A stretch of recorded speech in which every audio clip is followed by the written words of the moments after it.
কোনো এটা সেক্টৰ নাই য'ত আজিৰ বিটিআৰ চৰকাৰখনে হাত দিয়া নাই। এই কাৰণে মই কৈছো যে আগৰ চৰকাৰৰ 5 বছৰ আৰু আমাৰ চৰকাৰৰ 5 বছৰ এখন কিতাপ ওলাবলৈ গৈ আছে। खुलुमनायजों लोगोसे गासैबो मानगोनां मेलेमजिबि रायजो राजा नोंथांमोनखौ आंनि बे भिडिअ बरना लाग्रोनाय जाबाय। दिनै मानगोनां खाम्फा बरगयारि बिथां मानगोनां चन्दन ब्रह्म बिथांमोनखौ बिटिसिनि दानि सीएम प्रमद बर' बिथाङा गावजों लोगोसे लाफानानै थांनाय 17 इयार्सआव बीपीएफ पार्टिया अर्थात मानगोनां हाग्रामा महिलारि सार्टनि बीटीसी गभर्नमेंट दैदेननाया बै थांनाय 17 इयार्सआव बेसेबांखिनि माने डेभेलपमेन्टनि खामानिखौ मावनानै होदोंमोन आरो होआखैमोन बेखौ लानानै प्रमद बर' बिथाङा अजद दैखांनाय माखासे बाथ्राखौ जों दिनै नुनो मोनदों। आरो जाय समाव जाय जायगायाव प्रमद बर' बिथाङा बै 17 इयार्सनि डेभेलपमेन्टनि बाथ्राखौ लानानै अजद दैखांदों बै समाव 17 इयार्स बीपीएफ पार्टियाव थानानै बीटीसी गभर्नमेंटखौ 17 इयार्स सालायबोनो मोननाय मानगोनां खाम्फा बरगयारि बिथाङा प्रमद बर'नि साखाथियावनो जिरायना दंमोन आरो बै बीपीएफ पार्टिनिफ्रायनो मिनिस्टार मन्त्रि बिबानखौ लानो हानाय बा मोननो हानाय मानगोनां चन्दन ब्रह्म बिथाङाबो प्रमद बर' बिथांनि साखाथियावनो जिरायनानै दङ। दिनै बिसोर सानैखौ लाफानानै बै 17 इयार्सनि बीपीएफ पार्टिया बा मानगोनां हाग्रामा महिलारि सार्टनि बीटीसी गभर्नमेंट दैदेननाया बेसेबांखिनि खामानि मावबोदों मावबोखै लानानै अजद दैखांदों बै समाव मानगोनां खाम्फा बरगयारि बिथां आरो मानगोनां चन्दन ब्रह्म बिथांमोननि गोसोआ माबायदि फिलिंस खालामनाय बै समाव जेरावनोखि बिथांमोन सानैया 17 इयार्स जोंनि बीटीसी गभर्नमेंटखौ सालायबोनाय साफा साफा गोख्रों दैदेनगिरि। আগৰ চৰকাৰৰ 17 বছৰ আৰু আমাৰ 5 বছৰ আমি এখন কিতাপ ওলাবলৈ গৈ আছো। दिनै खाम्फा बरगयारि बिथाङा बीटीआर एग्रीमेंट जाखांनायनि उनावहाय गावनो बुङो खाम्फा बरगयारि बिथाङा जे बीटीसी एकर्डा सोरगो बीटीआर एकर्डा जाबाय नोरोग। जोंखौनो सोंदोंमोन खाम्फा बरगयारि बिथाङा जों रायजो राजाफोरखौनो बर' माहारिनि साफ्रोमबो रायजो राजाफोरखौनो बिथाङा कुइसन खालामदोंमोन जे मानगोनां रायजो राजा नोंथांमोन नोंसोरनो सोरगोखौ नांगौ ना नोरोगखौ नांगौ। नाथाय दिनै रायजो राजाखौनो सोंथि खालामग्रा सासे गोख्रों पलिटिशियाना दिनै गावनो दिनै नोरोगाव थांनानै नोरोगनि जायगायाव थानानै जोंनि बे बीटीसी पलिटिकल सिस्टेमनि गेजेरजों जों रायजो राजानि डेभेलपमेन्टनि खामानि मावनो थांखि लाहैदों। लोगोसे जों रायजो राजानि मोजां खामानि मावनो थांखि लानानै गोबां रोखोमनि पलिटिकल एवारनेस बाथ्रा बुंबाय थानायखौ जों दिनै नुनो मोनदों। दिनै प्रमद बर' बिथाङा बै थांनाय 17 इयार्सआव बीपीएफ पार्टिनि अर्थात मानगोनां हाग्रामा महिलारि सार्टनि बीटीसी गभर्नमेंट सालायबोनायाव बेसेबांखिनि डेभेलप जादों बा बेसेबांखिनि डेभेलपनि खामानि मावना होदों बे बाथ्राखौ दसे दोनथ'नानै दा समाव बीटीसीनि सीएमनि सेराव जिरायनानै प्रमद बर' बिथाङा जोंनि बीटीआर एरियानि सिङाव थानाय रायजो राजाफोरनि डेभेलपनि बाथ्राफोरखौ लानानै एरियानि डेभेलपमेन्टनि बाथ्राफोरखौ लानानै सावरायनो थाखाय जाय जायगायाव जाय मासियाव जिरायनो खाबु मोनदों बै न'आबो बै 17 इयार्सनि गेजेरावनो मावफुंजानाय अर्थात मानगोनां हाग्रामा महिलारि सारा अर्थात मानगोनां बेल्टी ब्रादार्समोननि बीटीसी पिस एकर्डनि गेजेरजों बै क'क्राझाराव थानाय बै बीटीसी एसेम्ब्लिना बै सेक्रेटारियेट न'आ मानगोनां हाग्रामा महिलारि सारमोनजोंनो लुफुंजानाय। दिनै प्रमद बर' बिथाङा बे न' सिङाव जिरायनानैनो गोबां रोखोमनि पलिटिकेल डायलगफोरखौ दिनै मारिगासिनो दङ। दिनै मानगोनां हाग्रामा महिलारि सारमोना गावसोरनि दैदेननायनि समाव बे सेक्रेटारियेट न'खौ लुवामोनब्ला दिनै बे न' सिङाव थानानै प्रमद बर' बिथाङा दिनै पलिटिक्सनि माखासे बाथ्राफोरखौ लानानै खामानि मावनो हानाय नङामोन बाथ्रा बुंनो हानाय नङामोन। नंगौना नङा रायजो राजा नोंथांमोन? दिनै जाय प्रमद बर' बिथाङा जों रायजो राजानि सिगाङाव बीटीआर गभर्नमेंट होनबाय दंना दिनै बुहुमनि साफ्रोम बर' फिसाफोरखौ बीटीआर गभर्नमेंट होननानै खोनाहोनानै थगायनानै मा मुलाम्फा मोनो? दिनै प्रमद बर' बिथाङाव सों मानगोनां प्रमद बर' नोंथां आंनो सोंबाय नोंथांनिसिम थारैनो बीटीआर गभर्नमेंट ना मानगोनां प्रमद बर' नोंथां नोंथांनि बुंबाय थायो बीटीआर गभर्नमेंट आरो बीटीआर गभर्नमेंट होननानै नोंथाङा बुहुमनि साफ्रोमबो बर' फिसाफोरखौ जाम्बा जाम्बि खालामनो नाजागासिनो दङ। नोंजों लोगोसे नों बायदि बुहुमनि साफ्रोम बर' फिसाफ्रा मालाबाबो जानो हाया। नंगौना नङा मानगोनां रायजो राजा नोंथांमोन? दिनै बीटीआरआ गभर्नमेंट नङा बेयो रोखाखा। बीटीएडी एरियानि मुंखौ रिनेम खालामनानै सोलायनानैसो बे बीटीएडीनि जायगायाव बीटीआरखौ फज'नानै लाना फैनाय जादों। मानगोनां रायजो राजा नोंथांमोन दिनै जाय बीटीआर एग्रीमेंटनि गेजेरजों प्रमद बर' बिथाङा आं बुंखादों बे बीटीसी पलिटिकल सिस्टेमाव खायदा बोरै बाहायनानै एन्ट्रि मारिनानै सीएमनि सेराव जिरायनानै दङ। दिनै प्रमद बर' बिथाङा लाजिगनो हायैनि मा बुंगोन मा बुङा दिनै माबा मोनसे खायदा बोरै बाहायनानै मोनसे एग्रीमेंटखौ खालामनानै दिनै लाना फैनाय जाबाय। दिनै बेखौ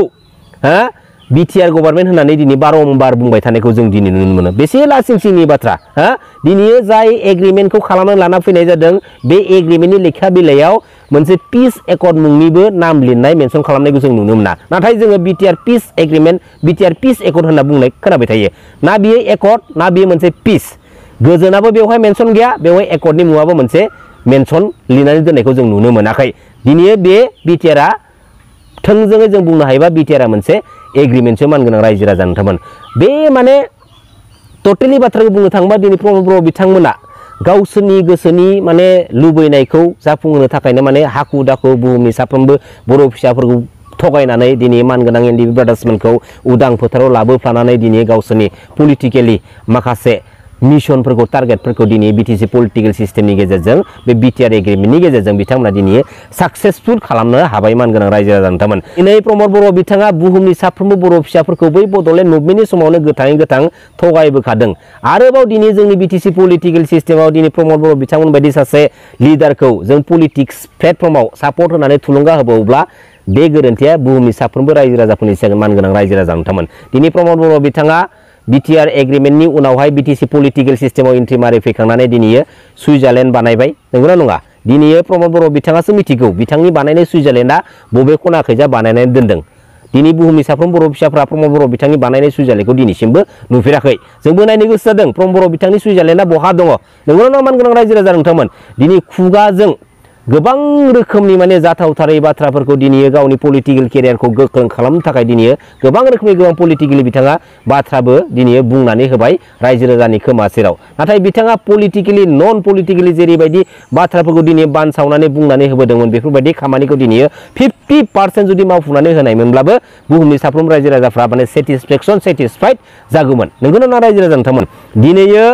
मानगोनां हाग्रामा महिलारि सारनि बाथ्राखौ बुंनो थाङोब्ला दिनै मानगोनां रन्जन दैमारि सारनि बाथ्राखौ बुंनो थाङोब्ला बिथांमोना आखायाव आइजें लानानै बिसोरो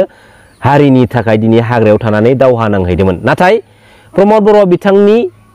केरियारा बबे लामाखै जामोन मानगोनां रायजो राजा नोंथांमोन प्रमद बर' बिथांनि केरियारा जाहैबाय सिबिनां बड'फा उपेन्द्र नाथ ब्रह्मनि गोथार आइडिय'लजि फिल'सफि आरो गोथार आदर्शनि बिखायाव गसंनानै गणतान्त्रिक लामाजों दुलाराय बर' फरायसा आफादनि दैदेननायाव बर' हारिनि थाखाय सेपारेट स्टेट बड'लेण्ड मुभमेन्टखौ प्रमद बर' बिथाङाबो लिडिं खालामनो मोन्दोंमोन बे गोथार सिबिनां बड'फा उपेन्द्र नाथ ब्रह्मनि फिल'सफि आइडिय'लजि ना सानस्रि सोदोमस्रिनि बिखायाव गसंनानै प्रमद बर' बिथाङा दिनै बेफोरबायदि स्टेजाव थाफैनो हादों दिनै प्रमद बर'खौ सोर प्रमद बर' खालामा प्रमद बर'आदि दिनै सासे प्रमद बर' महरै आबुं महर मोननो हादों दिनै सोर प्रमद बर' खालामखो बुहुमनि साफ्रोमबो बर' फिसाफ्रासो दिनै प्रमद बर'नि आबुं महरखौ दिनै प्रमद बर' महरै दिनै साक्सेसफुल खालामनानै होदों नाथाय बै प्रमद बर'आनो दिनै रायजो राजाफोरखौ दिनै गोथाङै गोथां थगायबोदों बै गोथार मोनसे बर' हारिनि सोमावसारनायनि बिखायाव गसंनानै दिनै प्रमद बर' बिथाङा बैनि फिननायखौ बबे समाव बुहुमनि साफ्रोमबो रायजो राजाफोरनो फिननाय होगोन दिनै माबे समाव फिननाय होगोन प्रमद बर' बिथाङा जाय गोथार सानस्रि सोदोमस्रि थांखिनि बिखायाव गसंनानै बुहुमनि साफ्रोम बर' फिसाफोरखौ बै बड'लेण्ड मुभमेन्ट समाव प्रमद बर' बिथाङा थगायबोदोंमोन गोथाङै गोथां बेनि फिननायखौ दिनै नङा गाबोन नङा बुहुमनि साफ्रोम बर' फिसाफ्रा प्रमद बर' बिथाङाव दिनै सोंनांगौ आरो प्रमद बर' बिथाङा जों रायजो राजानो दिनै फिननाय होनांगौ जेब्ला समसिमहालागै सेपारेट स्टेट बड'लेण्ड जाया अब्ला समसिमहालागै सोमावसारलांबाय थागोन जाय दिनखालि जाय सानखालि सेपारेट स्टेट बड'लेण्डआ जाफुंसार जागोन बै सानखालि आंनि दायरिया फुल स्टप जागोन आरो बै सानखालिनिफ्रायनो गावनि आंगो गामि सौरागुरि गामियाव आदै मादै आयं आबैमोनदो थांनानै रुजु रुमु रायजो जाहैगोन होननानै प्रमद बर' बिथाङा बे गोथार आइडिय'लजि फिल'सफि सानस्रि सोदोमस्रिनि बिखायाव गसंनानै बुहुमनि साफ्रोमबो बर' फिसाफोरनि खोमायाव खोनासंहोदोंमोन दिनै प्रमद बर' बिथाङा मानि थाखाय माबोरै आरो मा जाहोनाव बे बिटिआर एग्रिमेन्टनि गेजेरजों जोंनि बिटिसि पलिटिकेल सिस्टेमाव एन्ट्रि मारि फैखो मानगोनां रायजो राजा नोंथांमोन बेबो मोनसे मस्ट